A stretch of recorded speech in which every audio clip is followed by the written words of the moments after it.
उत्तर प्रदेश की राजधानी लखनऊ की सबसे चर्चित विधानसभा मोहनलालगंज, जहां विकास को देखकर नहीं जातिगत समीकरणों को देखकर लोग वोट करते हैं और यहां पर एससी एसटी संख्या बाहुल्य है, लोग ज्यादा हैं, जिसकी वजह से यह सीट रिजर्व रहती है।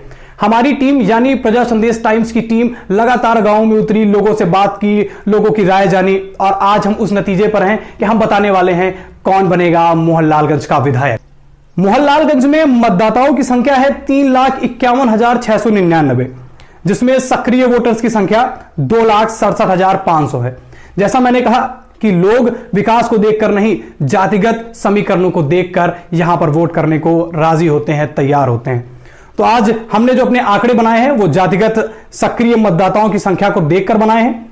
तो आपको मैं बताना चाहूंगा कि ब्राह्मण 19,000, क्षत्रिय 17,500, यादव 40,000, कुर्मी 39,000, मुस्लिम 32,000, एससी और एसटी की संख्या 1,20,000 है, जिसका मुख्य कारण है कि यह सीट जो है रिजर्व रहती है एससी एसटी प्रत्याशी के लिए। तो आइए बात करते हैं सबसे पहले समाजवादी पार्टी की कि इसको कितने वोट मिलने वाले हैं जातिगत समीकरणों के हिसाब से। तो अगर लोगों से बातचीत करने के बाद हमें जो पता चला, जो ब्राह्मणों की संख्या यहां पर हमने आपको बताई कि वो 19,000 है, उनमें से ब्राह्मण 800 जो है समाजवादी पार्टी को वोट देते हुए नजर आ रहे हैं। वहीं क्षत्रिय की बात करें तो 2,000 वोट, कुर्मी की बात करें तो 3,000 वोट, मुस्लिम की बात करें तो 29,000 वोट, यादव की बात करें तो 37,000 वोट, एससी एसटी की बात करें तो 25,000 वोट जो है समाजवादी पार्टी को मिल रहे हैं, यानी टोटल हुआ 96,800 वोट। अब बात करते हैं कि ब्राह्मणों की संख्या इतनी कम क्यों। जैसा कि भाजपा सरकार में यह लहर दौड़ाई गई कि ब्राह्मणों की सरकार है, हिंदुत्ववादी है, जिसका प्रभाव ब्राह्मणों पर देखने को मिला। जो हमने गांव में जाकर लोगों से बात की उसका प्रभाव इस पर देखने को मिला कि वो भाजपा की तरफ अपना रुझान, अपना झुकाव रख रहे हैं। वहीं क्षत्रियों की बात करें, जहां 2,000 वोट, 17,500 वोटों में 2,000 वोट मिल रहे हैं समाजवादी पार्टी को। इसका कारण है यहां के क्षेत्रीय नेता जो लगातार समाजवादी पार्टी का समर्थन कर रहे हैं, जिसके बदौलत इनको 2,000 वोट मिल सकते हैं। कुर्मियों की बात करें, जी हां, कुर्मियों की संख्या लगभग 40,000 है, जहां पर ये भी भाजपा की तरफ झुकाव रखते हैं। पर मैंने जैसा कहा कि कुछ नेताओं का प्रभाव, कुछ ग्राम प्रधानों का प्रभाव और कुछ काम को देखकर ही 3,000 वोट समाजवादी पार्टी को मिल रहे हैं। वहीं बात करें मुस्लिम की, तो मुस्लिम बाहुल्य क्षेत्र तो नहीं, पर हां यहां का मुस्लिम जितना भी है उसमें से आप ये मान लीजिए 90% समाजवादी पार्टी की तरफ ही जा रहा है। इसका कारण भी है कि समाजवादी पार्टी मुस्लिमों के लिए थोड़ा सा कार्य ज्यादा भी करती है और उनका झुकाव भी समाजवादी पार्टी की तरफ ज्यादा है। यादवों की बात करें, 40,000 यादव। अब समाजवादी पार्टी की सरकार ही जो है यादवों पर निर्भर करती है, ऐसा लोग कहते हैं, मैं नहीं कह रहा हूं, जमीन पर उतरने के बाद पता चला। तो 40,000 वोटों में 37,000 वोट जो है समाजवादी पार्टी को मिल रही है। और एससी एसटी जो 25,000 वोट हमने दिए हैं, इसका कारण यह रहा कि सुशीला सरोज जी यहां से 2 बार सांसद रही, मंत्री रही और विधायक भी रही, और इस बार फिर से विधायकी के चुनाव में है। तो वो भी जैसा एससी एसटी सीट है तो वो जाहिर सी बात है कि वो उसी समुदाय से आएंगी, इसलिए उनका झुकाव यानी एससी एसटी समुदाय का झुकाव उस तरफ जा सकता है। तो आइए बात करते हैं भारतीय जनता पार्टी की। यहां पर बहुत धुरंधर नेता आगे पीछे लगे हुए हैं। यहां से पता चला कि लगभग जितने बड़े नेता हैं वो भारतीय जनता पार्टी को चुनाव जिताने के लिए तन्मयता से लगे हैं। इसका कारण भी है कि आज तक आजादी के बाद भारतीय जनता पार्टी यहां पर चुनाव नहीं जीती है, जो एक तरीके का भाजपा के ऊपर कलंक लगा है। फिलहाल जानते हैं कि ब्राह्मणों की संख्या भाजपा में कितनी होगी। 13,000 वोट जो है हम दे रहे हैं भारतीय जनता पार्टी को मोहनलालगंज विधानसभा के अंदर। जैसा मैंने कारण बताया कि लोग झुकाव रखते हैं, ब्राह्मण झुकाव रखते हैं भारतीय जनता पार्टी के लिए।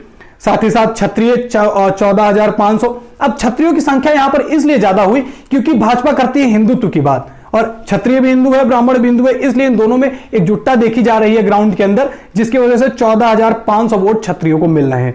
कुर्मियों की बात करें, जैसा समाजवादी पार्टी के लिए है कि यादव जो है वो पूरी तरीके से झुकाव रखते हैं समाजवादी पार्टी की तरफ, सेम उसी तरह कुर्मी जो है भारतीय जनता पार्टी की तरफ झुकाव रख रहे हैं, जो ग्राउंड में जानने को मिला, जिसमें से 35,000 वोट जो है हम भारतीय जनता पार्टी को दे रहे हैं। अब आते हैं मुस्लिमों पर। अब जो सारा वोट है मुस्लिमों का वो जा रहा है समाजवादी पार्टी की तरफ, पर कुछ वोट जो है मिल सकता है भाजपा को, जिसकी संख्या बहुत ही कम है, यानी 500।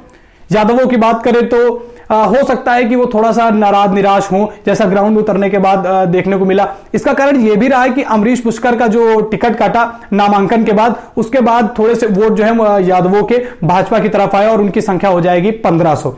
SC ST की बात करते हैं तो 27,000 वोट प्रजा संदेश टाइम्स की टीम SC ST को दे रही है। अब मैं इसका कारण भी बताऊंगा, क्योंकि 27,000 वोट देने का कारण यह रहा कि केंद्र की कुछ ऐसी योजनाएं, राज्य की कुछ ऐसी योजनाएं जिनसे यह वर्ग प्रभावित हुआ, जैसे कि कोटे से राशन, 2,000 रुपए अकाउंट में आना, जो कोरोना के समय लोगों में मारा मारी रही खाने को लेकर, पैसे को लेकर, उस चीज से यह वर्ग प्रभावित हुआ और लोगों से बात करने के बाद यह चीज पता चली कि वो इस बार भाजपा को वोट दे सकते हैं, जिनमें से 27,000 वोट जो है हम भाजपा को दे रहे हैं। और अब भारतीय जनता पार्टी का टोटल स्कोर बनता है 91,500 वोट। अब आते हैं बहुजन समाज पार्टी यानी बसपा पर। अब यह पार्टी ऐसी है जिसका यहां पर एक तरीके से कहें सिस्टम चलता है, भौकाल चलता है। रीजन भी है क्योंकि SC ST मतदाताओं की संख्या यहां पर 1,20,000 है। अब 1,20,000 में हम किस तरीके से बसपा को वोट देंगे, यह भी बहुत देखने लायक रहेगा, क्योंकि ग्राउंड में बसपा से लोग नाराज भी हैं और जिसका मुख्य कारण रही मायावती, जो चुनाव भर नजर नहीं आई। और जिस तरीके के बाकी पार्टियों के नेता लगातार कहीं ना कहीं से जाकर अपने वीडियोस को वायरल करवा रहे हैं या लोगों से बात कर रहे हैं, जनसंपर्क कर रहे हैं, पर मायावती इसमें थोड़ा सा पीछे रही। तो जो ब्राह्मणों की संख्या है बहुजन समाज पार्टी में, उनको हम ब्राह्मण 5,000 वोट दे रहे हैं। अब 5,000 ब्राह्मण वोट क्यों आ रहे हैं बसपा में? इसका कारण है कुछ क्षेत्रीय नेता और भाजपा का प्रत्याशी। जी हां, मोहनलालगंज की जनता इस वजह से निराश है क्योंकि वो जिस प्रत्याशी को चाहते थे कि वो प्रत्याशी इनका विधायक प्रत्याशी बने, उसको टिकट नहीं मिला और भाजपा के अमरेश कुमार को टिकट मिला, जिससे कुछ ब्राह्मण कटकर बसपा की तरफ जाएगा। क्षत्रिय 500 वोट क्यों? क्योंकि सारा झुका या तो समाजवादी पार्टी की तरफ है या तो भाजपा की तरफ है, ये लोगों से बात करने के बाद पता चला। वही बात करते हैं कुर्मी समुदाय की, जहां 800 वोटें जो हैं बसपा को मिल सकती हैं। इसका कारण मुख्य स्थानीय नेता हैं जो उन पर अपनी पकड़ बनाए हुए हैं या किसी व्यवहारवश जो है वो वोट करने को तैयार होंगे। अब मुस्लिमों की संख्या की बात करते हैं। 1,000 मुस्लिम जो है वो बहुजन समाज पार्टी को वोट करने को तैयार है। क्यों? क्योंकि कुछ समाजवादी पार्टी से निराश है और कुछ भाजपा से, क्योंकि भाजपा से लगभग मुसलमान जो है नाराज ही रहता है। तो सपा का जो नाराज मुसलमान है वो उठ के आएगा बहुजन समाज पार्टी में। अब SC ST की संख्या की बात करते हैं, जो बसपा का बेस वोट है, जो उसको मजबूती देता है, जो उसको चुनाव में जिंदा रखता है। तो SC ST की जो वोट है 48,000 वोट। जी हां, 48,000 वोट जो है बसपा को मिलता नजर आएगा, क्योंकि लोगों से बात कर रहे थे, जब हम इस समुदाय के लोगों से बात कर रहे थे, उनको कुछ नहीं पता है। उनको बस इतना पता है कि हाथी पे बटन दबाना है, मायावती को जिताना है। तो इसलिए 48,000 वोट जो है हम बहुजन समाज पार्टी को दे रहे हैं। अब इनका टोटल स्कोर बनता है 56,300, यानी 56,300 वोटें बहुजन समाज पार्टी पाएगी।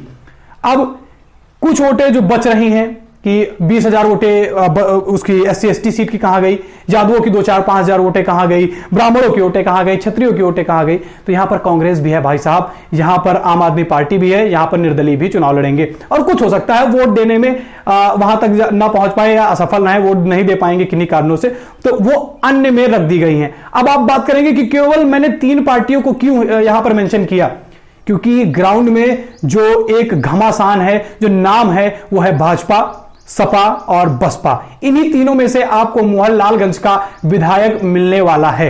तो जैसा कि हमने बताया कि समाजवादी पार्टी की जो वोटों की संख्या है वो 96,800 है, भाजपा की 91,500 है और बसपा की 56,300 है। और जो बाकी बची वोटें हैं वो अन्य किसी पार्टियों को मिल सकती हैं या किन्हीं कारणों से वो वोट डालने में असमर्थ रहेंगे तो इधर उधर कट जाएंगी। अब ये टक्कर जो है समाजवादी पार्टी और भारतीय जनता पार्टी के बीच में हो गई है, जहां 4 से 5,000 वोटों का बीच का डिफरेंस आ रहा है प्रजा संदेश टाइम्स के एग्जिट पोल पर। यह तब गड़बड़ हो सकता है या भारतीय जनता पार्टी इस पर तब हावी हो सकती है जब SC ST समुदाय भाजपा की तरफ ज्यादा गिर जाए और मुस्लिम के कुछ वोट जो है भाजपा को मिल जाए। अगर ऐसा होता है तो भारतीय जनता पार्टी भी चुनाव जीत सकती है, पर प्रजा संदेश टाइम्स की जो ये एग्जिट पोल रहा वो समाजवादी पार्टी की तरफ गया, क्योंकि लोगों से बात करने के बाद यही पता चला कि वो समाजवादी विचारधारा से ज्यादा ओतप्रोत है, उनको वहीं पर वोट देना पसंद है। उसका कारण अमरीश पुष्कर भी रहे, सुशीला सरोज भी रही और कुछ क्षेत्रीय नेता भी रहे। तो प्रजा संदेश टाइम्स के हिसाब से मोहनलालगंज का विधायक जो होगा वो समाजवादी पार्टी का होगा, यानी सुशीला सरोज होंगी। तो और भी रुझान जो भी हमको मिलते रहेंगे हम आपको लगातार दिखाते रहेंगे। और प्रजा संदेश टाइम्स के फेसबुक पेज को लाइक जरूर करिए, यूट्यूब पेज को सब्सक्राइब जरूर करिए। बहुत बहुत धन्यवाद।